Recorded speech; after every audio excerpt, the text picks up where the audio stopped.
for or against independence. I'll be joined by the country's senior politicians, advisers and commentators to react to the big stories right through the night. Ready for an avalanche of information and reaction? Our political editor, Chris Mason, is with us here in the studio. So, we're seconds away from 10 o'clock and the exit poll, a first indication of how the night might unfold. More than 20,000 people took part on behalf of the BBC, ITV News and Sky in this first July election since 1945. 326 seats are needed to win. So, here we go.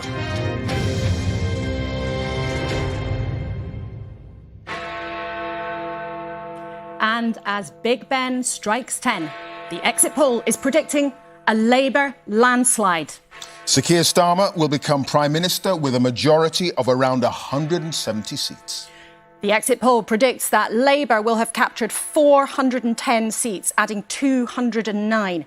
It suggests the Conservatives will have lost 241 MPs, landing on 131. On to the other numbers. The Liberal Democrats up 53 on 61 seats. Reform on 13 seats. The SNP down 38 seats. According to this exit poll, on 10, Plaid Cymru are on 4, they're up 2, and the Greens are up 1 on 2.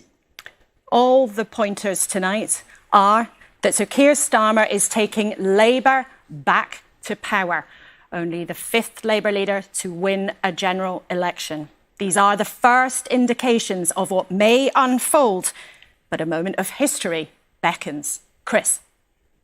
Blimey, just take a look and take in those numbers. The Conservative Party, so often an election-winning machine, looks pulverised tonight, taking in those numbers. At the last general election, it was Labour that was pulverised, reduced to its smallest number of seats since 1935. At the time, there was talk that Boris Johnson might serve as Prime Minister into the 2030s, and that for Labour to win by just a smidgen would require a Himalayan climb on their part. And yet you look at those numbers and they have won by a mile. What does this tell you? It tells us a lot about voter volatility. Like never before, more people in more places more often are more willing to change their minds about who they support from one election to another.